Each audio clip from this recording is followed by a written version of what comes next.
Mr. Silent Channel. Ang guro kong malakas. Kabanata 2616-2620.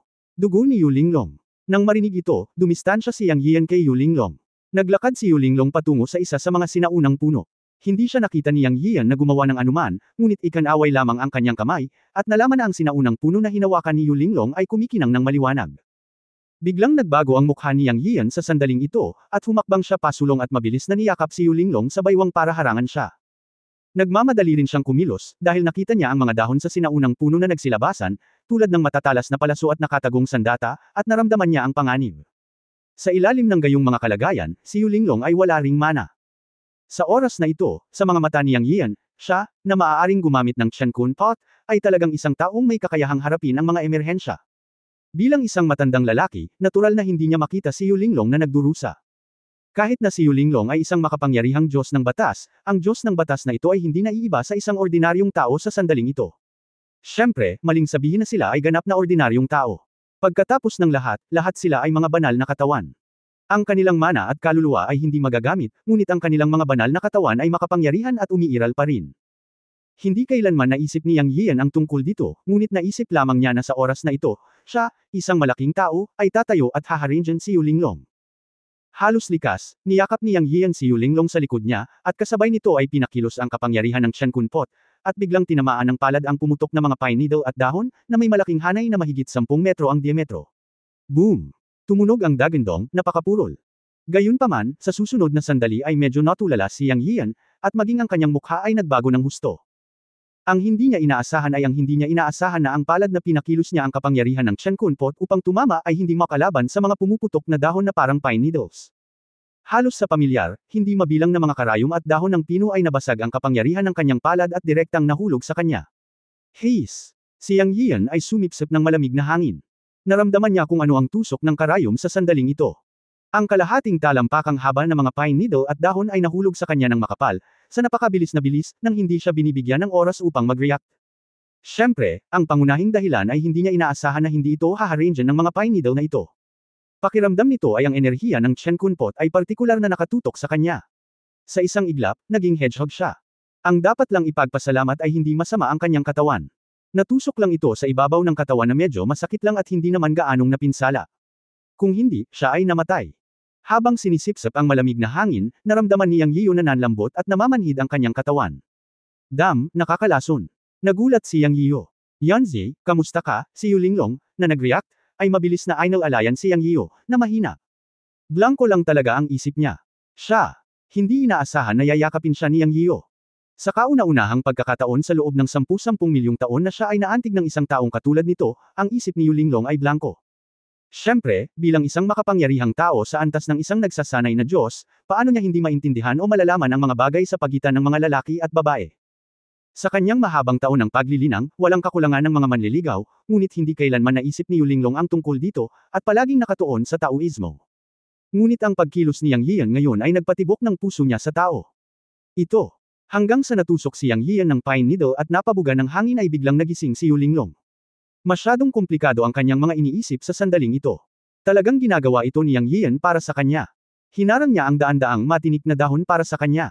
Parang ito ang unang pagkakataon sa buhay niya na may tumayo sa harapan niya para protektahan siya. Si Yu Linglong ay isang Diyos, ngunit siya ay isang Diyos pa rin na inang mula sa isang mortal hanggang sa kasalukuyan, at isa pa ring Diyos na may laman at dugo at damdamin. Sa sandaling ito, iba ang naramdaman niya. Ako, ayos lang ako. Narinig ni Yang Yian ang pag-aalala ni Yu Linglong at sinulyapan siya. Mata lang niya ang nakikita niya, ngunit nakita niya ang pag-aalala sa mga mata nito at mabilis na sumagot, ngunit pagkatapos nito, nagdilim ang mga mata niyang at hinimitay siya. Walang paraan na ang mga dahon ng sinaunang punong ito ay nakakalason. Yanzi. Si Yu Linglong ay lubhang nababalisa. Siya. Nagmamadaling sinuri ang kalagayan ni Yang Yian. Pagkaraan ng ilang minuto, sigurado siyang nalason si Yang Yian. Tungkol naman sa sugat mula sa tinik, hindi naman ito malaking bagay, dahil sa balat lamang ang natusok nito.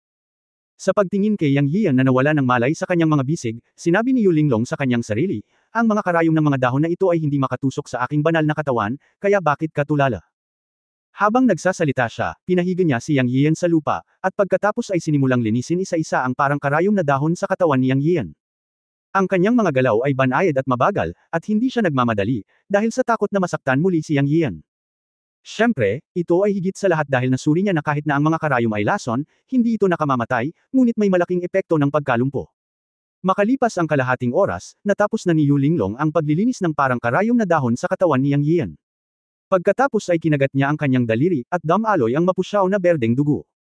Itinigil niya ang kanyang daliri, at biglang lumitaw ang isang maliwanag na ilaw, at ang mapusyaw na berdeng dugo ay naging ambon at nagkalat sa katawan ni Yang Yian. Nang matapos, tumayo si Yu Linglong, ang kanyang mga mata ay puno ng pagpatay na layunin, nakatingin sa sinaunang puno sa kanyang paningin, malamig niyang sinabi, talaga bang iniisip mo na ikaw, isang punong demonyo, ay hindi magagalaw ng walang kapangyarihan ng kaluluwa?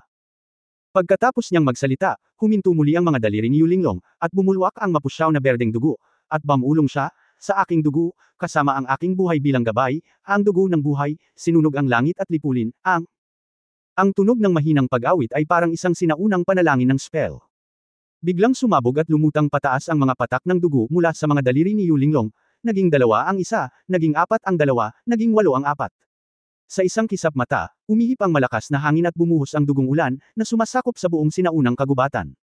Zizi. Nang ang mapusyaw na berdeng patak ng dugo ay nakakalat sa likod ng mga sinaunang puno, isang mainit na tunog ang ginawa. Ang kaakit-akit na sinaunang mga puno ay nagbubuga ng itim na usok, at nagsimulang matuyo sa bilis na nakikita ng mata, at sa wakas ay naging abo. Kasabay nito, ang mga hiyawan ang umalangaw-ngaw. Ngunit sa sandaling ito, kinukulot ni Yu Linglong ang spell gamit ang kanyang mga kamay at binibigkas ang hindi kilalang mga sinaunang tala sa kanyang bibig, nang walang tigil. Makalipas ang kalahating oras, ang lahat ng sinaunang puno na nakikita ay naging abo at naglaho. Isang berdeng ilog ang lumitaw sa kanyang harapan sa hindi kalayuan. Nawala ang lahat. Huminto si Yu Linglong, medyo namutla ang kanyang mukha. Bahagyang nanginginig ang katawan niya. Ginamit niya ang Blood Forbidden Technique. Walang mana o kaluluwa ang kailangan, tanging ang kakanyahan ng dugo ang maaaring magmaneho ng ipinagbabawal na pamamaraan ng dugo. Upang maging isang henerasyon ng Magic God, natural na mayroon siyang paraan at card, at isa na rito ang Blood Forbidden Technique. Kaya lang, napakataas ng presyo at hindi ito madaling gamitin. Ngunit pagkatapos na masugatan si Yang Yiu, hindi maipaliwanag na nagalit siya. Sa galit, gumamit siya ng isang ipinagbabawal na pamamaraan at direktang sinira ang likas na pagkakabuo ng sinaunang kagubatan. Sa pagkakataong ito, hindi na sila mabibitag ng sinaunang gubat na ito. Nakayuko, binuhat ni Yu Linglong ang walang malay na si Yang Yiu sa kanyang likod at bumaba sa ilog. Ang lason sa katawan ni Yang Yiu ay inalis ng kanyang dugo, at siya ay magiging maayos. Sinanay ni Yu Linglong ang paraan ng pamumuhay, at ang kanyang asensya ng dugo ay isa sa mga asensya ng kanyang paglilinang. Ito ang kanyang sikreto, na makapagliligtas ng mga buhay sa mga kritikal na sandali. Kaya natural na magiging maayos si Yang, at ilang oras na lang ay majay gising na siya. Matapos buhatin ni Yu Linglong si Yang Yiu sa kanyang likod ng ilang hakbang, huminto siya sa harap ng isang patay na puno at binunot ang kalahati ng ugat mula sa lupa gamit ang isang kaway ng kamay niya.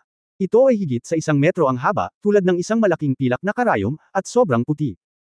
Nang bunutin ito sa lupa, ang halo ay napakaliwanag, ngunit may ugat na parang balbas ng dragon sa isang dulo. Talagang may pagkadyos ito. Hindi katakatakang makokontrol nito ang buong kagubatan. Kung kukunin mo ito at pinakintab, maaari itong maging isang magandang artifact. Sinabi ni Yu Linglong, hawak ang ugat sa kanyang kamay bilang isang tungkod, binuhat si Yang Yiu at hakbang-hakbang na umalis. Makalipas ang 3 oras, biglang naging malinaw ang paningin. Isang pagkasira ng bato ang lumitaw. Nakita ni Yu Linglong mula sa malayo na mayroong isang banal na liwanag sa mga guho. Malabo na makikita na ang mga guho ng bato sa di kalayuan ay tila isang gumuhong kompleks ng gusali, ngunit tila napakatagal ng pagguho, at isang balangkas lamang ang makikita. May mga damo sa loob, at ang malalaking bato ay natatakpan ng mga lumot at mga damo. Pagpasok mo, makikita mo na may mga inscription sa ilang mga bato. Ang lahat ng mga ito ay hugis bato na pundasyon. Matapos makahanap ng medyo masisilungan na lugar, marahang ibinaba ni Yu Linglong si Yang Yiu. Gayunpaman, si Yu Linglong ay malinaw na hindi kailanman nag-aalaga ng sinuman noon at hindi pamilyar sa aspetong ito. Nang ibaba niya si Yang Yiu, wala siyang nakitang bato, at tumama ang ulo ni Yang Yiu sa mga bato. His. Napabuntong hininga si Yang at agad na nagising. Kabanata 2617, Pag-unawa sa hindi kilalang mundo. Bueno, nalason si Yang ng mga karayom, at ang dugo ni Yu Linglong ay matagal nang gumaling sa kanya, ngunit sa pagkakataong ito ay nataman siya sa ulo at nagising sa sakit. Nasaan ito? Sabi ni Yang Yian, hinawakan ang likod ng kanyang ulo. Sa sandaling ito, tumingin si Yu Linglong kay Yang Yian, na kumikibot sa mga sulok ng kanyang bibig at hinahawakan ang likod ng kanyang ulo, at napagtanto na nataman niya ang ulo ni Yang. Nahihiya siya, ngunit dahil nagising siya at nakaramdam ng sakit, ibig sabihin ay ayos na siya. Casual na sinabi, iyon. Naglakad kami palabas ng kagubatan na iyon at pagkatapos ay pumunta dito. Hindi ko alam kung saan iyon, ngunit mukhang isang napaka sinaunang relic ng sibilisasyon, tulad ng mga guho ng isang lungsod, na may ilang mga inscription, tingnan natin. Tumayo si Yang Yian at tumingin sa paligid. Totoo nga, ngunit sa kanyang opinyon, ang lugar na ito ay napakaluma. Kahit na ito ay talagang isang guho tulad ng isang bahay, ito ay lahat ng malalaking piraso ng bato, o kahit isang buong pundasyon ng bato. Sa paghusga mula sa balangkas ng pundasyon, ang lugar ng mga bahay na bato ay dapat na napakalaki, tulad ng mga bahay kung saan nakatira ang mga higanti. Ngunit pagkatapos ng hindi mabilang na mga taon ng hangin at ulan, ang mga batong ito ay karaniwang naging bilugan. Sila ay lubhang sinaunang, at ito ay isang napaka-engranding relic ng sibilisasyong bato. 5 baging at lumot at mga damo ang nakabalot sa mga batong ito, ngunit makikita mo pa rin ang mga bakas ng mga bato na sinisira ng malalaking puwersa sa pamamagitan ng paminsan-minsang mga puwang. Ang ilang mga inscription ay makikita nga, ngunit sa kasamaang palad ang lagay ng panahon ay masyadong matindi at hindi ito malinaw. Isang sulyap lang ang makikita. Sister Linglong, nakikilala mo ba ang mga inscription na ito? Tanong ni Yang Yiyu kay Yu Linglong. Mukhang ang mga sinaunang karakter ng God Realm. Nabasa ko na ang mga ito dati, ngunit ang mga inscription ito ay masyadong malabo upang makita ng malinaw. Kung mayroong kumpletong mga tala, baka pwede nating subukan, sabi ni Yu Linglong. Dahil may mga labi ng kabihasnan dito at mga inscription, hanapin natin ang mga kumpletong. Naniniwala akong mahahanap natin sila palagi. Maaari mong bigyang kahulugan ang mga ito pagdating ng panahon. Tumanggo si Yang Yiyo. Pagkatapos ay naisip niya ang kanyang nakaraang sitwasyon at hindi naiwasang magtanong, naalala ko na parang nalasan ako noon. Tinulungan mo ba akong mag-detox? Tumanggo si Yu Linglong at sinabi, at hindi na nagsalita pa. Ngunit malinaw na alam ito ni Yang Yian. Si Yu Linglong ay natural na may paraan para iligtas ang kanyang buhay. Isipin mo, isa rin siyang taong maaaring maging Diyos ng batas, paanong wala siyang paraan para mailigtas ang kanyang buhay? Inilabas siya sa kakaibang kagubatan habang siya ay walang malay, na sapat na upang ipakita na siya ay may kaya. Ngunit hindi na kailangang magtanong tungkol sa bagay na ito. Sino ba ang walang sikreto, tulad ng mayroon siyang Chenkun pot para iligtas ang kanyang buhay?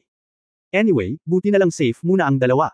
Ang mundo dito ay talagang masyadong kakaiba, at ito ay nagpapakita ng kasamaan sa lahat ng dako. Sa ngayon ay wala pang nakakaharap na buhay na nilalang ang dalawa na kakaiba talaga. Pagkatapos ay umupo ang dalawa at nagpalitan ng kanilang mga opinyon sa mundong ito, ngunit wala silang sinabi. Isang hakbang lang ang kaya nilang gawin. Gayunpaman, ipinakita ni Yu Linglong kay Yang Yian ang mga ugat ng puno na dinala niya pabalik mula sa kagubatan. Ang bagay na ito ay ang tanging pangunahing pagtuklas sa mundong ito. Kinuha ni Yang Yian ang kulay pilak na puting ugat ng puno na parang karayom ngunit may mga ugat at tiningnan itong mabuti. Ito ang pinakamagandang entry point para maunawaan ang mundong ito. Ayon kay Yu Linglong, ang ugat ng punong ito ay ang asensya ng puno na naging ubod ng pagkakabuo sa kakaibang kagubatan noon. Pagkatapos niyang sirain, naging ganito ang ugat ng puno. Nararamdaman niya ang isa pang pagbabago sa enerhiya na iba sa God Realm. Kinuha ni Yang Yian ang ugat ng puno sa kanyang kamay at maingat itong dinama. Maya-maya, napangiti siya ng nahihiya at sinabing, wala akong makita. Bagamat nagagamit niya ang kapangyarihan ng Chenkun pot, hindi ibig sabihin na nakikita niya ang mga katangian ng mga bagay sa mundong ito.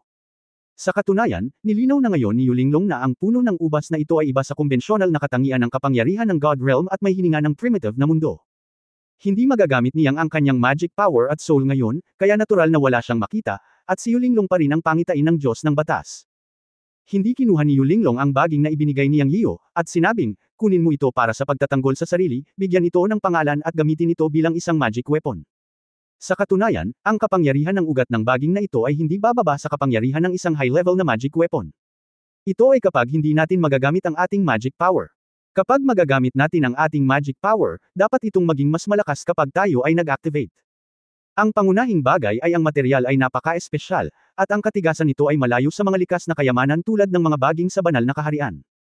Ang mundong ito ay talagang isang hindi inaasahang mundo. Marahil ay tama ang pagpili ng Diyos ng oras at kalawakan. Sa hindi kilalang lugar, maaaring may mga pagbabago talaga. Narinig ni Yang Yiyo na ang mga salita ni Yu Linglong ay tila may pahiwatig, at hindi niya maiwasang sabihin, may alam ka ba? Tumanggo si Yu Linglong at sinabing, sa katunayan, nang umalis ang Diyos ng oras at kalawakan, may sinabi siya sa akin.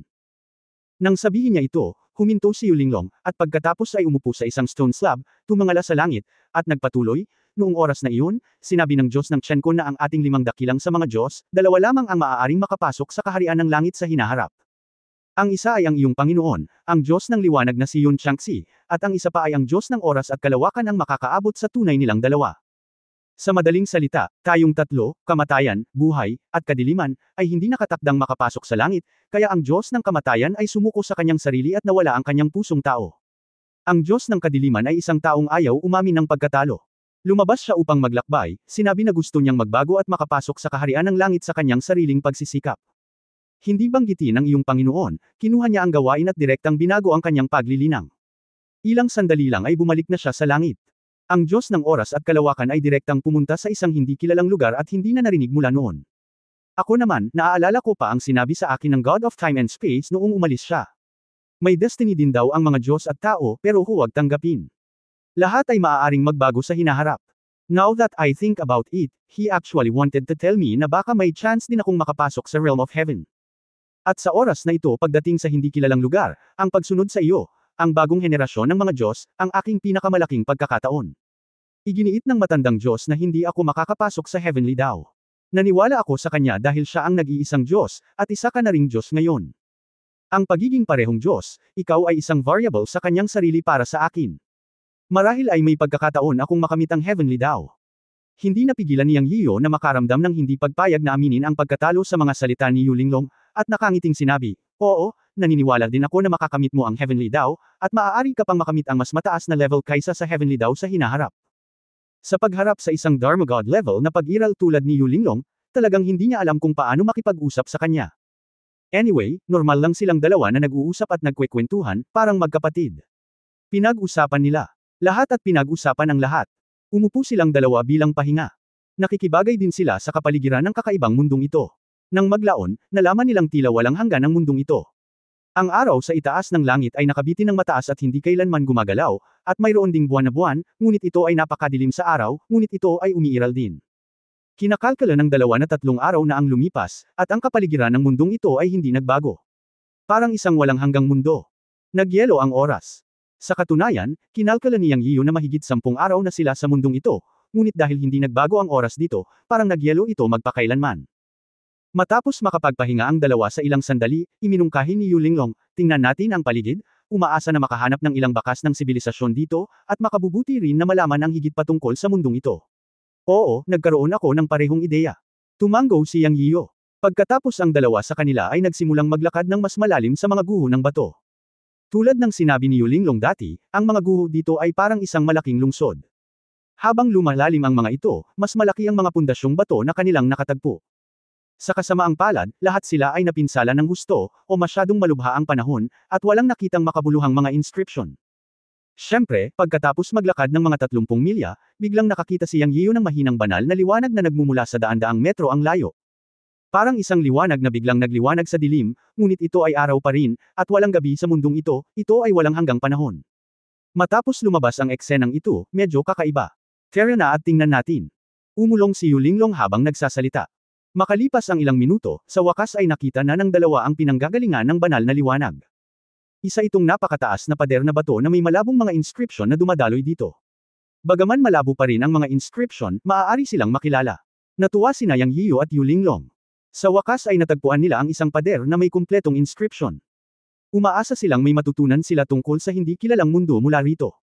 Kabanata 2618 Teng Snake. Anong meron dito?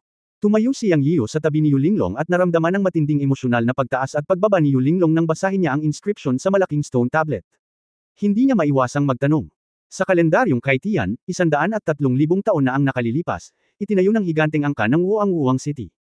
600,000 taon na ang lumipas, ang mundo ay nagkagulo at ang Wuang City ay bumagsak. Ang mga Diyos ng sinaunang panahong mundo ay dumanas ng matinding casualty, at ang Chaos Barrier ay itinatag upang maghanap ng pahinga at paggaling. Binasa ito ni Yulinglong ng pangungusap bawat pangungusap. Nagulat si Yang Yiyo. Binasa ni Yulinglong ang lahat ng daan-daang inscription. Sa kabutihang palad, sila ay mga sinaunang inscription at kilala niya ang mga ito. Natahimik silang dalawa. Ang kasaysayang na itala dito ay medyo malinaw at maliwanag, ngunit ang nilalaman ay talagang nakakasira ng lupa kina Yang Yiyo at Yulinglong. Ayon sa mga tala sa batong pader na ito ay ganap na sinaunang God Realm, ngunit ang God Realm na kinaroroonan nila ay isang bilog na lugar. Ayon sa mga tala, ito ay isang mundo na nabuo sa panahon ng Kaitian. Sa madaling salita, ito ang panahon ng paglikha ng mundo.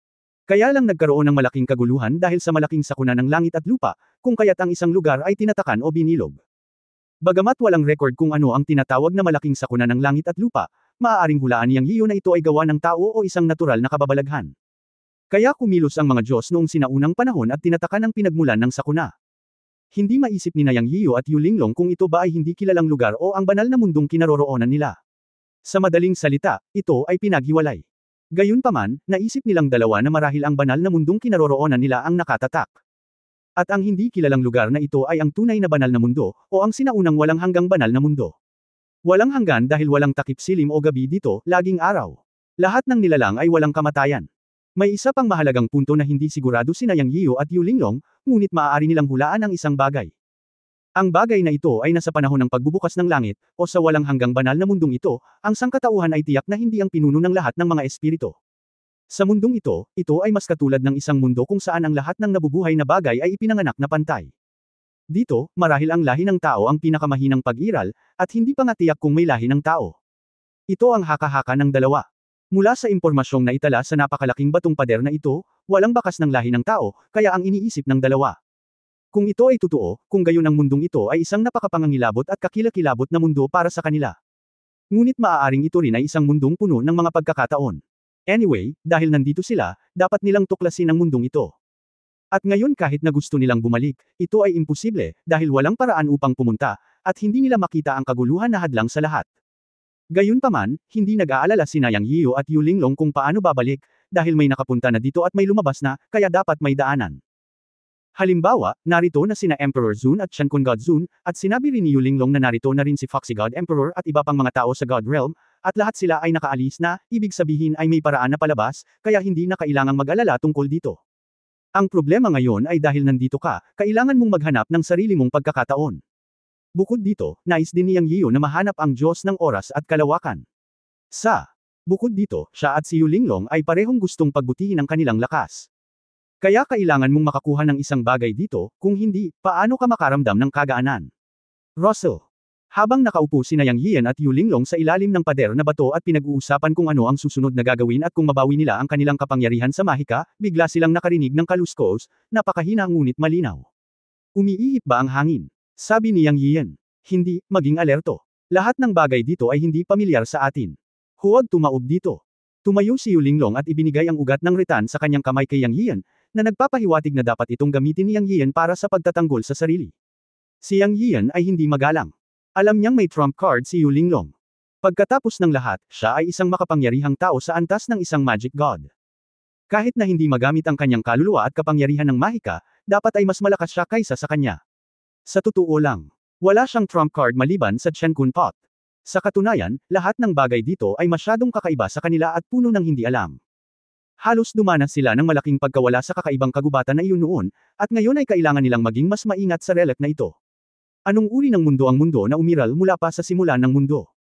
Walang alam sa kanilang dalawa. Kahit na may kaunting kaguluhan, kailangan nilang mag-ingat.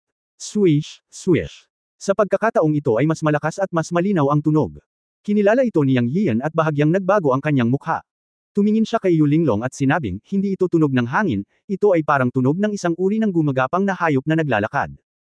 Tumango si Yu Linglong at sinabing, oo, at hindi ito maliit. Si Yang Yiyan ay nagkaroon kaagad ng imahe ng isang malaking ahas sa kanyang isipan. Dahil nakipag-ugnayan siya sa mga halimaw ng ahas, halos magkatulad ang tunog. Bang, boom.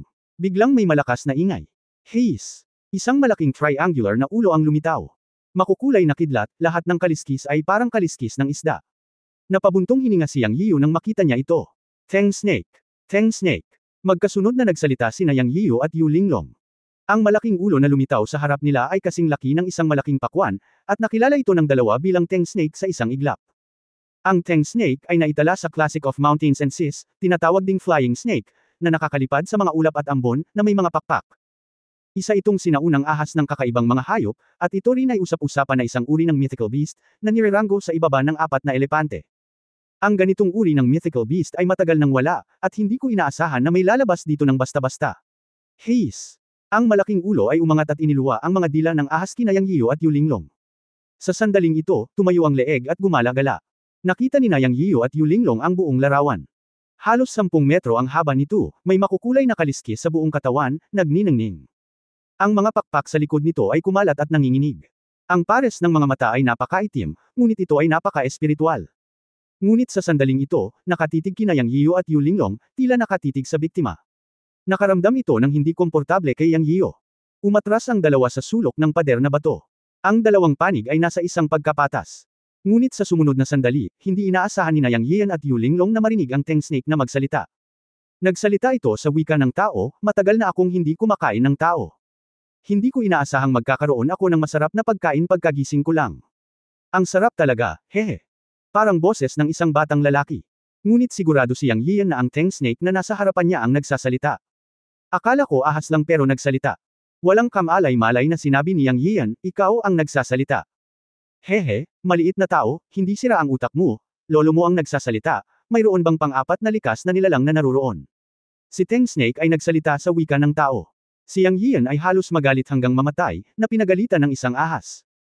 Ngunit narinig niya ang isang salita mula sa bibig ni Teng Snake, mga likas na nilalang. Sa tingin ko ang pangkalahatang kahulugan ay ang mga nilalang sa mundong ito ay tinatawag na likas na nilalang. Mali ang script. Ang Teng Snake na kilala ko ay isang banal na hayop ng magandang kapalaran. Ngayon ay tila hindi totoo ang mga tala ng Mountain at Sea Realm. Ang Teng Snake na ito ay gustong kumain ng mga tao, bulong ni Yang Yiyan sa sarili. Munting tao, halika dito at hayaan mong kainin kita. Ano ang ibinubulong mo? Si Teng Snake ay sobrang dominante, at ang malaking ulo nito ay umusad. Yanzi, mag-ingat ka. Ang Teng Snake na ito ay parang may level ng isang God King. Ang aura nito ay napakalakas, at may kukumpara ito sa God Emperor. Mukhang napakalakas sa laman. Huwag kang tanggihan ng buntot nito. Nanigas ang buong katawan ni Yu Linglong at tinitigan si Teng Snake at sinabi kay Yang Yiyo. Well, I will, mag-ingat ka rin. Sumulyap si Yang Yiyo kay Yu Linglong, ngunit nakita niya na ang mapusyaw na berdeng dugo ay lumalabas sa kanyang mga daliri sa sandaling ito. Siya! Nagkaroon ng epiphany sa kanyang puso at naisip kung ano ang malamang na trump card ni Yu Linglong. Inilagay niya ang kanyang mga kamay sa kanyang likuran, at sa pag-iisip, kinuha niya ang lahat ng 5 Thunder Purple Leaves at Watermelon Thunder mula sa Chen Kun Pot, handang lumaban. Heis! Sa isang dagandong, nawalan ng pasensya si Teng Snake at direktang kinagat si Yang Yiyo. Ilalabas na sana ni Yang Yiyo ang Watermelon Thunder sa kanyang kamay, ngunit sa sandaling ito, nakita niya na ang malaking utak ni Teng Snake ay napaka-flexible at direktang kinagat si Yu Linglong. Kasabay nito, mayroong isang tunog ng paglusob sa hangin. Mayroong isang tunog ng paglusob sa hangin, ang banal na liwanag ay sumikat, at ang hangin ay umuungol. Tumalon ang talukap ng mata ni Yang Yiyo. Hindi niya inaasahan na ang tusong hayop na ito ay diretsyong pumailang lang sa langit at hagupitan siya ng buntot ng dragon. Ito ay talagang tuso. Noong una, kinagat siya nito, ngunit ang totoong target ay si Yu Linglong. Nang maisip niya iyon ay muli nitong hinampas ang buntot. Ito ay isang ahas na lumulutang, ngunit hindi ko inaasahan na ito ay tuso. Ang karunungan na taglay nito ay hindi mas masahol kaysa sa mga tao, at mas malakas pa. Ang buhay ay walang hanggan, at ito ay ipinanganak sa kabaligtaran. Ang mga kamay ni Yu Linglong ay pumutok sa berdeng liwanag, at siya ay sumigaw ng mahina, at ang kalangitan ay puno ng mapusyaw na berdeng dugo na lumilipad patungo sa tumataas na ahas. Si Yang Yiyo ay natural na hindi isang vegetarian. Inihagis niya ang lahat ng 5 kulog na lilang dahon at pakwan na kulog ng walang pag-aalinlangan at pinasabog ang mga ito. Boom! Bitek! Binalot ng pagsabog ng kidlat at kulog ang lumulutang na ahas. Noong una, inakala ni Yang Yiyo na kahit papaano ay mahahadlangan niya ang pag-atake ng buntot ni Teng Shi, ngunit sa sumunod na sandali, nanlaki ang kanyang mga mata at nalaman na ang buntot ni Teng Shi ay tumawid, humarap sa pambobomba ng 5 Thunder Purple Leaves at Watermelon Thunder, ilang kaliskis lang ang pumutok, at ang buntot ay tumawid ng walang anumang kidlat, na tumatama sa kanya. Bang! Puff! Boom! Sa isang mapurol na tunog, naramdaman ni Yang Yiyo na malapit ng sumabog ang kanyang katawan at iluwa ang isang bibig ng dugo. Pagkatapos ay lumipad pa atras ang kanyang katawan at nontog sa batong pader sa likuran niya. Sa isang putok, ang pader na bato ay direktang nabasag, at si Yang Yiyo ay nontog sa pader na bato. Sa oras na ito narinig ni Yang Yiyo ang dagandong ng sakit ni Teng Shi. Heis! Bagamat si Yang Yiyan ay pinalo ni Teng Snake sa pader na bato at hindi niya makita ang nangyayari sa labas, nahulaan niya na si Yu Linglong ang nagpahirap kay Teng Snake. Ngunit hindi masaya si Yang Yiyan, ngunit nababalisa. Dahil naririnig niya na ang dagandong ni Teng Snake ay napakalakas pa rin, na nangangahulugan na hindi siya malubhang nasugatan ni Yu Linglong. Sa halip, kailangan niyang mag-alala kay Yu Linglong. Kung walang mana at kaluluwa, hindi niya alam kung kaya niyang talunin si Teng Snake sa mga lihim na pamamaraan lamang. Akala ni Yang Yiyan ay hindi niya kaya. Ngunit gusto niyang tumulong, ngunit ang kanyang katawan ay bagbog sa gulo ng suntok, at sumusuka pa rin siya ng dugo sa loob ng batong pader. Ano ang dapat kong gawin? Si Yang Yiyan ay nababalisa. Nakasusuklam na hindi makagalaw ang mana at kaluluwa. Ang dagat ng Diyos at ang mga buto ng daan ay ganap na nababalot ng magulong ambon at hindi makagalaw. Naipit ang katawan sa pader na bato at hindi makagalaw. Nakakabingi ang tunog sa labas. Malinaw na naririnig ni Yang Yian na ang labanan sa pagitan ni Yu Linglong at Teng Snake ay palayo ng palayo. Sa paghusga mula sa tunog, ito ay lubhang trahedya. Ano ang dapat kong gawin? Talagang balisa si Yang Yian. Natakot siya na si Yu Linglong ay mapatay ni Teng Snake. Sa sobrang pagkabalisa niya, lalo siyang naguguluhan. Sinubukan ni Yang Yian na pakalmayan ang sarili. Tanging, sa ganitong paraan makakagawa siya ng solusyon. Walang makakatulong sa kanila. Naisip niya ito at napagtanto na ang tanging bagay na maaaring gumalaw ngayon ay ang Chenkun Pot. Sanyan at Ameng sa Chenkun Pot ay pinakawalan niya at nanatili sa Chenkun Temple World. Siya, maaari lamang umasa sa kanyang sarili. Sa gulo ng kanyang puso, hindi napigilan ni Yang Yian na umungol. Puff! Isa pang subaw ng dugo. Ngunit sa sandaling ito, nalaman ni Yang Yian na ang Chenkun Pot sa kanyang kaliwang braso ay nagsimulang automatikong gumana, na naglalabas ng nakakapasong sensasyon. Pagkatapos ay damaloy ang daloy ng init mula sa Chenkun Pot at lumangoy patungo sa 8 pambihirang meridian sa katawan. Mabilis itong kumalat sa buong katawan, at ang gumuhong pinsala sa dibdib ay mabilis na naayos. Ang mas nakakagulat ay nalaman niya na ang init na daloy na ito mula sa Chenkun Pot ay direktang pumasok sa dagat ng mga Diyos, at agad na sumabog ang kanyang dagat ng mga Diyos, at ang magulong ulap na pumuno sa dagat ng mga Diyos ay nawala. Ang kaluluwa ay nadama na naibalik. Pagkatapos, dumagsa ang init sa labas ng Dao Seed, at ang heat current na ito ay tumulo sa Dao Seed, at ang 10 puno ng Dao sa loob ng buto ay agad na pumutok sa makulay na liwanag. Tuwang-tuwa si Yang Yian at mabilis na na-activate ang Chenkun Dao Seed power. Bumalik sa normal ang lahat. Ang Dao Seed God Core God ay patuloy na tumatakbo, at ito ay napakabilis, higit sa 10 beses na mas mabilis kaysa sa God Realm. Ang kapangyarihan ng langit at lupa mula sa lahat ng direksyon ay sumugod sa katawan. Kabanata 2619, Iligtas ng Diyos ang aking buhay. Tuwang-tuwa si Yang Yiyo. Hindi niya inaasahan na gagana ang Chenkun Pot sa kritikal na sandali.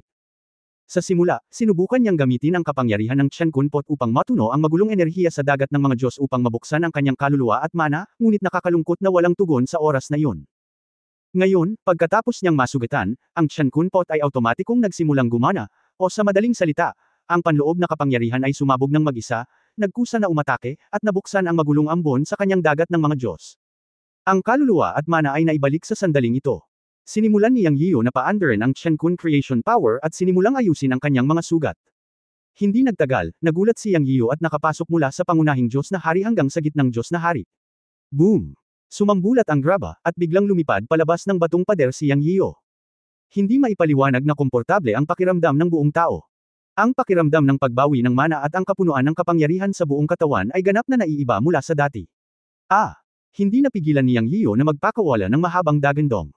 Sa sandaling ito, sa wakas ay makokontrol na niya ang sarili niyang kapangyarihan at madarama ang kapangyarihan ng langit at lupa. Sa katunayan, ang kapangyarihang nakatago sa hindi kilalang lupain, o ang walang hanggang mundo ng Diyos, ay ibang-iba sa kapangyarihan ng Diyos. Ang kapangyarihan ng mabangis na hininga ay napakalakas. Siyempre, kung mararamdaman mo ito ng mabuti, makikita mo na maraming katangian dito. Bigla, parang ang kapangyarihan ng ligaw, ngunit kung makikilala mo ito ng mabuti, makikita mo na talagang naglalaman ito ng maraming kapangyarihan ng katangian, na katulad ng God Realm, ngunit ang kapangyarihan ng mundong ito ay mas malakas kaysa sa God Realm.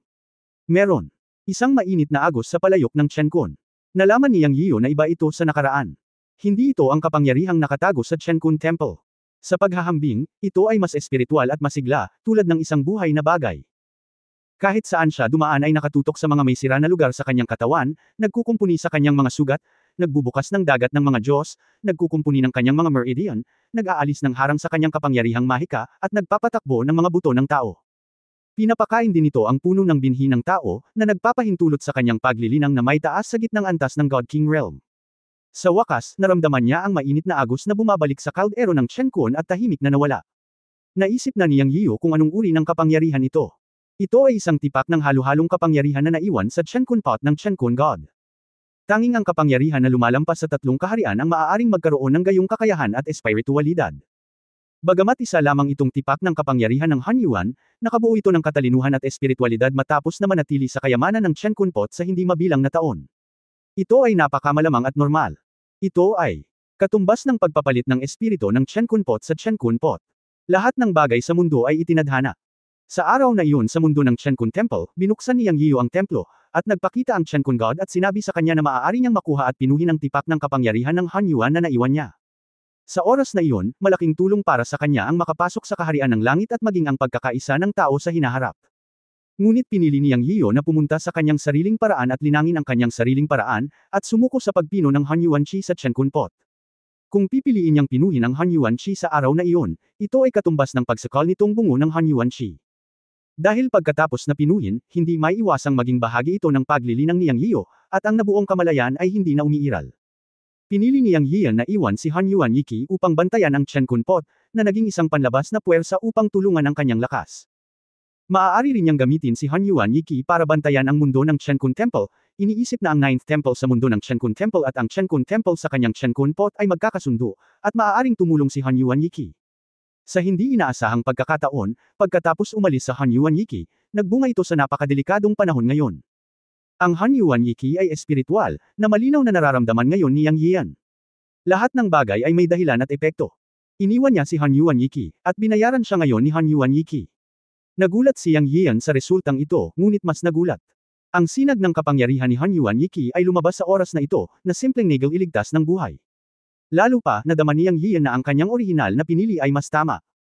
Susunod, mababawi niya ang kanyang mana at kaluluwa, at pagkatapos ay natural na makakahanap si Yu Linglong ng paraan para magamit si Han Yuanyiki para makabawi. Pagkatapos tumalon mula sa pader na bato, si Yang Yiyan ay nagpractice ng mga kasanayan at inayos ang kanyang estado sa pinakamahusay. Tumingin siya sa malayo, pinaikit ang mga mata, at nagmamadaling lumabas. Daan-daang metro ang layo, ang kilusan ay napakalaki pa rin, na nangangahulugan na ang labanan sa pagitan ni Yu Linglong at Teng Snake ay nagpapatuloy pa rin. Kung walang mana, naisip ni Yang Yiyan na kahit na si Yu Linglong ay isang makapangyarihang Diyos ng batas, siya ay magiging dehado sa harap ni Teng Snake. Nakita na niya dati si Yu Linglong na gumamit ng Blood Forbidden Technique. Alam ni Yang Yiyan na ang gayong mga lihim na pamamaraan ay ginagamit lamang upang iligtas ang mga buhay sa mga kritikal na sandali. Kapag ginamit, makakasakit ito sa sariling sigla.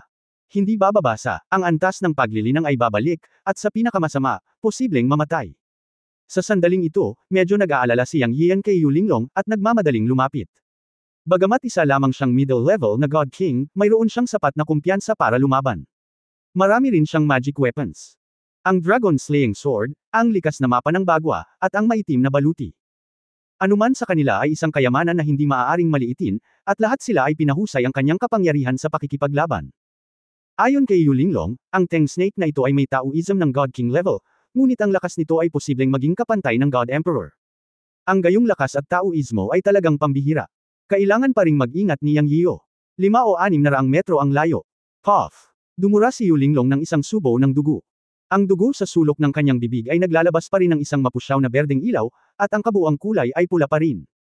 Ang mapusyaw na berdeng banal na liwanag ay ang kapangyarihan ng mahusay na paraan ng pamumuhay na kanyang nilinang. Hiss! Matapos maging itim ang mga mata ni Teng Snake, iniluwa niya ang kanyang dila ng ahas kay Yu Linglong. Nalaglag ang kanyang mga kaliskis sa maraming lugar, at mukhang napahiya siya. Siya ay nasugatan ni Yu Linglong. Ang labanan sa pagitan ng isang tao at isang ahas ay lubhang trahedya. Bagaman hindi magagamit ni Yu Linglong ang magic power, kaya pa rin niyang labanan si Teng Snake gamit ang Blood Prohibition Technique. Siya ay natalo, ngunit hindi sinamantala ni Teng Snake. Pagkatapos dumura ng isang bibig ng dugo, ang puso ni Yu Linglong ay puno ng kapeitan. Sa pagtingin sa umaakyat na Teng Snake, puno siya ng kawalan ng kapangyarihan sa sandaling ito. Kahit na siya ay isang Diyos ng batas, hindi niya magagalaw ang Diyos ng batas ng kapangyarihan ng mahika at kaluluwa. Umaasa. On the Blood Prohibition Technique pa lang, hanggang ngayon lang siya nakakapit. Napakalakas ni Teng Snake na lampas sa kanyang imahinasyon. O baka minamaliit pa rin ni Yu Linglong ang mga nilalang ng Eternal God Realm. Ang Teng Snake na ito ay tila isang may mataas na ranggo na God King, ngunit ang kapangyarihan na lumabas ay sapat na upang labanan ang isang God Emperor, at ang pisikal na katawan nito ay mas malakas kaysa sa isang mataas na ranggo na God Emperor sa God Realm. Ang pamamaraan ng pagbabawal ng dugo na magagamit niya ay hindi makapangyarihan, ngunit isang paraan lamang na nagel iligtas ng buhay. 4 na beses niyang inilunsad ang pagbabawal ng dugo, at ang kanyang sigla ay lubhang nasira, at natambo lamang niya ang kaliskis ng Teng Snake. Hamak na maliit na lahi ng tao, pinagalit mo ako, ngayon ay mamamatay ka. Ang puno ng ubas na ahas ay nagsalita sa wika ng tao, umungal kay Yu Linglong, at pagkatapos ay biglang gumalaw, binuka ang dagwang bibig nito, at kinagat si Yu Linglong. Sa oras na ito, bahagyang nanginginig ang katawan ni Yu Linglong. Sa pagharap sa pag-atake ng Teng Snake, sinabi niya sa kanyang sarili, masamang hayop, kahit na mamatay ang Diyos na ito, paano ko hahayaang ibuli mo ako? Habang nagsasalita siya, nanginginig ang buong katawan ni Yulinglong, at isang patak ng napakaberdeng dugo ang lumitaw sa pagitan ng kanyang mga kilay, at malapit na niyang labanan ang puno ng ubas hanggang sa kamatayan. Gayunpaman, sa sandaling ito, isang malakas na dagandong ang dumating, Sister Linglong, umalis ka. Nagulat si Yulinglong nang marinig niya ang boses na ito, at sa parehong oras, naramdaman niya ang isang malakas na enerhiya ng espada na dumarating. Siya, subconsciously tumigil sa paggamit ng ipinagbabawal na pamamaraan, at ang kanyang katawan ay kumikislap at umatras ng 12-12 metro. Boom! Hiss! Bang! Kasabay nito ang isang dagandong. Sigaw ni Tengshi. Nakita ni Yulinglong sa kanyang peripheral vision na ang isang malaking espada ay direktang bumagsak sa ulo ni Tengshi, direktang nilaslas si Tengshi mula sa himpapawid hanggang sa lupa ng isang putok, at ang lupa ay yumanig ng malakas, na nabasag ang isang malaking hukay. Ang hininga ng espadang ito, sa pakiramdam ni Yulinglong, ay may halong hininga na nakakatakot sa kanya, walang kapantay. Sa susunod na sandali, ang figure sa kanyang harapan ay kumislap, at si Yang Yiyo ay lumitaw sa kanyang harapan. Ate Linglong, kumusta ka na? Lumingon si Yang Yiyo at tinanong siya. Ang mukha ni Yulinglong ay sobrang mapatla, at ang kanyang katawan ay nanginginig. Ilang beses na niyang ginamit ang Blood Forbidden Technique, na talagang napakasama. Kung ang huling suntok ay lumabas, maaaring mamatay siya. Wala na ang kalahati ng buhay niya. Matapos makitang lumitaw si Yang Yiyo, natuklasan ni Yulinglong na maaaring i-activate ang magic power ni Yang Yiyo, at ang kanyang cultivation ay direktang umabot sa kaharian ng middle level na God King. Alam niya na ang Sea of Soul ni Yang Yiyo at daw si Divine Core ay naibalik na. Ako, ayos lang ako. Walang sabi-sabi, nakahinga siya ng maluwag at bumagsak sa lupa. Nagmadali si Yang Yiyo na suportahan siya, ngunit sinabi ni Yulinglong, puntahan mo muna si Teng Snake, kaya kung tiisin. Naisip ito ni Yang Yiyo at pumayag. Dapat niyang patayin muna itong Teng Snake, kung hindi, ito ay palaging banta. Ngayon lang, ginamit niya ang Han Yuan Chi sa kanyang buong lakas na espada, at hindi niya alam kung kaya niyang talunin si Teng Snake. Anyway, tumaga siya ng espada at tinadtad si Teng Snake sa lupa, na lumikha ng malaking hukay. Sa sandaling ito, hindi ko alam kung ano ang sitwasyon ni Teng Snake sa malaking hukay. Gamit ang kanyang kamay, binigyan niya si Yulinglong ng isang patak ng tubig ng buhay at sinabi, Sister Linglong, kunin mo muna ito para gumaling sa iyong mga sugat. Ipaubaya mo sa akin si Teng Snake. Ang masamang halimaw na iyon ay hindi makakapagpabalik-balik. Salamat, si Yulinglong ay hindi magalang, at hindi nagtanong kay Yang Yiyo kung ano ang berdeng patak ng tubig, ngunit naramdaman niya na ang berdeng tubig na may purple na ilalim na inilabas ni Yang Yiyo ay naglalaman ng napakalaking sigla, na dapat ay malaking tulong sa kanyang kasalukuyang mga pinsala. Hinubad niya ang belo at kumuha ng isang patak ng tubig ng buhay. Pagkatapos ay tumalikod si Yang Yiyo at itinaas ang kanyang espada sa malaking hukay kung nasaan si Teng Snake.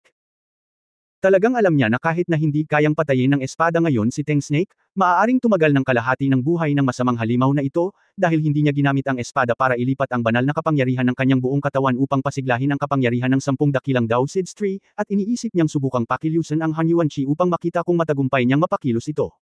Kung ang kapangyarihan ng Han Yuan Chi ay mapapakilos, kahit na ang kaunting bahagi nito ay idinagdag sa Dragon Slaying Sword ay maaaring makagawa ng malaking kapangyarihan. Dahil dito, nagtagumpay siya. Halos tulad ng iniisip niya, ang Qiankun Temple ay naglabas ng magkahalong aura. Bigla siyang naglaslas gamit ang isang espada, at hinampas si Teng Snake mula sa itaas sa hangin patungo sa hukay. Hakbang-hakbang, dumating siya sa gilid ng hukay. Sa sandaling ito, lumilipad pa rin ang alikabok. Inilabas niya ang kanyang espiritual na pakiramdam upang madama ito, ngunit nalaman niyang may buhay pa sa loob. Malinaw, si Teng Snake ay buhay pa, ngunit ang kanyang hininga ay napakagulo at mas mahina. Alam ni Yang Yiyo na kinuha na ng nakaraang espada ang kalahati ng buhay ni Teng Snake. Na may ngiti sa kanyang mukha, iwinagayway ni Yang Yiyo ang kanyang kamay upang ikalat ang alikabok. Lumabas ang Teng Snake sa hukay. Tuwang-tuwa si Yang Yiyan na makakita ng sugat na higit sa 1 metro ang haba sa ulo ng Teng Snake, at patuloy na umaagos ang dugo. Ito ay talagang hindi patay, ngunit ito ay kalahating patay lamang. Sa pagkakataong ito, ikaw na masamang hayop, panuurin mo akong tanggalin ang iyong balat ng ahas at hayaan kang maging mayabang. Bilang. Sinabi ito ni Yang, itinaas niyang muli ang Dragon Slaying Sword, handang patayin ng Teng Snake gamit ang isang espada. Gayunpaman, sa sandaling ito, ibinuka ng Teng Snake ang kanyang bibig upang humingi ng awa, pakiusap, iligtas mo ang aking buhay, mangyaring iligtas ang aking buhay, Diyos, alam ko ang aking pagkakamali, mangyaring maawa ka sa akin. Kabanata 2620, isuko ang Teng Snake. Nang marinig ni Yang Yiyan ang Teng Snake na humihingi ng awa, siya ay natigilan. Maya-maya, nag-react siya at tumawa, ang galing mo, bakit ka humihingi ng awa? Habang nagsasalita siya, ang banal na liwanag ng Dragon Slaying Sword sa kamay ni Yang Yiyan ay patuloy na tumaas, at wala siyang balak na tumigil. Ang Teng Snake na ito ay medyo rogue, at hindi ito nagustuhan ni Yang Yiyan. Bukod dito, tinakat niya siya at si Yu Linglong hanggang sa mamatay sa simula. Siya ay malubhang nasugatan, at si Yu Linglong ay mas malubhang nasugatan. Sa sandaling ito, hindi niya ito kayang talunin, kaya humingi siya ng awa. Paano ito naging napakadali? Ngumisi si Yang Yian, at ang kanyang kamay ay hindi tumigil sa pag-imbak ng kapangyarihan ng Dragon Slaying Sword. Siya! Puputulan na sana ng espada si Teng Snake. Sa hindi inaasahang pagkakataon, sa oras na ito, si Yu Linglong ang nagsalita, Yanzi, iligtas mo ang buhay nito. Ang Diyos ay may katangian ng mapagmahal na buhay. Hindi madali para sa mga halimaw na magsanay. Bukod dito, kailangan natin ng buhay na nilalang upang maunawaan ang mundong ito. Narinig ni Yang Yian na nagsalita si Yu Linglong, at huminto ang espadang puputulan niya. Maaari mong baliwalain ang sinasabi ng iba, ngunit dapat mong isipin ang payo ni Yu Linglong. Sinamahan niya siya sa hindi kilalang mundong ito nang walang takot sa panganib, at maaaring sumugod ng walang pag-aalinlangan sa mga oras ng krisis. Sa pangalan, siya ay kanyang subordinate at isang Diyos ng batas. Silang dalawa lang ang tao sa mundong ito, nagmamalasakit sa isa't isa at umaasa sa isa't isa para sa buhay at kamatayan. Kailangang seryosohin ni Yang Yian ang kanyang mga salita. Pagkatapos mag-isip tungkol dito, tama si Yu Linglong. Kailangan nila ng buhay na nilalang upang maunawaan ang hindi kilalang mundong ito. Kung hindi makapagsalita ang Teng Snake, hindi magdadalawang isip si Yang Yian na patayin ito, ngunit ang Teng Snake na ito ay talagang nakakapagsalita ng mga salita ng tao. Isa itong matalino at matalinong nilalang na nabubuhay. Isinasantabi ang lakas nito, maaari itong manatili ng isang araw lamang. Dahil humingi ng awa si Yu Linglong, hayaan itong manatili. Maswerte ka, ang masamang hayop na ito. Malamig na ngumuso si Yang, ngunit hindi niya ito pinakawalan. Habang ang Teng Snake na ito ay nasugatan, ang pagkontrol dito ang pinakamahusay na pagpipilian. Sa isang pitik ng kanyang daliri, isang patak ng tubig ng buhay ang lumitaw sa kanyang daliri. Sa isang pag-iisip sa kanyang isip, lumipad siya patungo sa Teng Snake at sinabing, lunukan mo. Ang tubig ng buhay ay lumutang sa bakana ng Teng Snake. Sa oras na ito, ang Teng Snake ay nagulo, nakatingin sa madilim na berde at lilang patak ng tubig, nag-aalangan na nagsabi, maaari ko bang itanong kung ano ito, Diyos? Tinanggap ko na ito, mangyaring iligtas ang aking buhay. Kung ayaw mong mamatay, lunukan mo. Hindi ito lason. Biyaya ito para sa iyo, hayop. Kung hindi kita kailangan, paano kita bibigyan ng ganoong kayamanan? Bilasan mo at lamunin mo ito. Kung gusto kitang patayin, hindi kita lalasunin. Papatayin lang kita ng diretsyo. Malamig na bamantong hininga si Yang Yian. Sa katunayan, para sa Teng Snake, hindi malinaw kung ano ang patak ng tubig na ito, ngunit hindi ito hanggal. Maaari itong hulaan na ito ay dapat na isang bagay na masama para dito, ngunit hindi nito iniisip na ito ay isang nakamamatay na bagay. Kung gusto ng taong ito na patayin, tagtere na lang ng espada. Sa sandaling ito ay malubhang nasugatan at walang lakas upang labanan. Sa pagharap sa buhay at kamatayan, ang Teng Snake ay natatakot din at nag-aalinlangan, ngunit alam nito na kung hindi ito lulunukin, ang taong ito ay puputulan ito ng isang espada ng walang pag-aalinlangan. Pagkatapos, saglit na nag-aalangan, ibinuka ng punong ahas ang bibig at nilamon ang tubig ng buhay. Ang sitwasyon ay mas malakas kaysa sa ahas. Kung ito ay mahina at hindi lumunok, tiyak na hiwain ito ng espada ng tao sa dalawa. At least hindi niya kailangang mamatay ngayon. Iniisip muli ang lakas ng espada ngayon, nanginginig ang puso ni Teng Shi. Ang isang taong may pananaw ay isang bayani, at ito ay naaangkop sa lahat ng dako.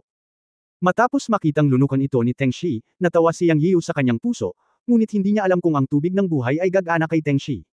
Ngunit sa tingin ko ito ay gagana. Ang tubig ng buhay ay maaaring gumana sa kilin at kunpang, hindi banggitin ng isang Teng Shi. Siyempre, kung hindi ubra, may lakas pa siyang patayin itong si Teng Shi. Ngayon hintayin lamang na lumitaw ang epekto. Haze! Sa susunod na segundo, ang epekto ay kaagad, at nagpakawala si Teng Shi ng isang masakit na dagandong. Ito ay sa loob ng inaasahan ni Yang Yiu. Bilang karagdagan sa pagkontrol sa daloy ng mga halimaw, ang pinakamalaking pag-andar ng tubig ng buhay ay ang pag-evolve ng dugo ng mga halimaw at mga banal na hayop. Matapos itong lamunin, umungal si Teng Shi na parang mga halimaw sa nakaraan. Ito ang simula ng ebolusyon ng dugo. Bang bang bang. Hits hiss. Ang malaking Teng Shi ay gumulong sa hukay, umuungal, at ang katawan nito ay umungal. Muling tumaas ang mga buga ng makapal na usok. Ngumisi si Yang Yian at naunang umatras. Naramdaman niya ang mga pagbabago na naganap ang tubig ng buhay sa katawan ni Teng Snake, at may koneksyon sa pagitan ng dalawa. Mabisa pa rin ang epekto ng tubig ng buhay. Ngayon ay makatitiyak na siya. Kahit na mag-evolve muli ang bloodline ng Teng Snake mamaya, maaari niya itong mahiga sa isang pag-iisip lamang. Paano na, sigurado ka bang makokontrol mo ito? Si Yu Linglong ay lumitaw sa tabi niya para sa ilang kadahilanan at nagsalita. Ngumiti si Yang Yian at sinabing, nakokontrol na ang lahat, at hindi nito kayang baligtarin ang mundo. Kumusta ang iyong pinsala? Alam din ni Yang Yiyan na ang mga naunang salita ni Yu Linglong ay nangangahulugan din na kaya niyang kontrolin si Tang Snake, ngunit pinili niyang kontrolin ito gamit ang tubig ng buhay sa halip na pilitin si Tang Snake na ibigay ang kaluluwa nito. Si Yu Linglong ay medyo nalilito tungkol kay Yang Yiyan ngayon. Ang bagong henerasyong ito ng kataas-taasang Diyos ay tila hindi kasing simple ng tila, at mayroon siyang higit sa isang trump card, ngunit hindi niya ito masyadong iniisip. Sa kabaligtaran, si Yang Yiyan ay may higit na lakas at paraan, at silang dalawa ay magiging mas ligtas. Tungkol sa kontrol ni Teng Shi, dahil sinabi ni Yang Yiyan na siya ang may kontrol, hindi siya nag-aalala at hindi na magtatanong pa. Kung tutuusin, siya ang kataas-taasang Diyos. Paano magiging isang simpleng tao ang isang taong pinili ng matandang Diyos bilang kahalili at namamahala sa Chenkun Temple? Ayos lang ako. Salamat sa banal na tubig. Ang aking mga sugat ay gumaling na, ngunit ang aking kaharian ay bumaba ng isang antas. Ngayon ako ay naging isang mid-level na magic god. Sabi ni Yu Linglong na may kakaibang ngiti. Ilang beses niyang ginamit ang pamamaraan ng pagbabawal ng dugo at lubos siyang nasisiyahan sa resulta. Kung hindi gumaling si Yang Yiyo sa tamang panahon, namatay na sana siya ngayon. Mabuti naman. Sa totoo lang, wala akong ginawa. Saglit na mahinhin si Yang, at pagkatapos ay nagsabi, siya nga pala, susubukan kong tingnan kung maaalis ko ang magulong enerhiya ng iyong kamalayan at maibabalik ang paggamit ng mana at kaluluwa. Nakita ni Yu Linglong si Yang Yiyo na nakuhang muli ang kanyang mana ngayon, at nagtataka kung paano siya nakabawi. Ngayong narinig niya itong sinabi ni Yang Yiyo, puno siya ng mga inaasahan. Talagang hindi komportable na hindi magamit ang mana at ilabas ang kaluluwa. Ito ay lubhang mapanganib sa mundong ito. Hindi mo naman magagamit ang pamamaraan ng pagbabawal ng dugo sa bawat oras, di ba? Hindi niya ito magagamit ngayon.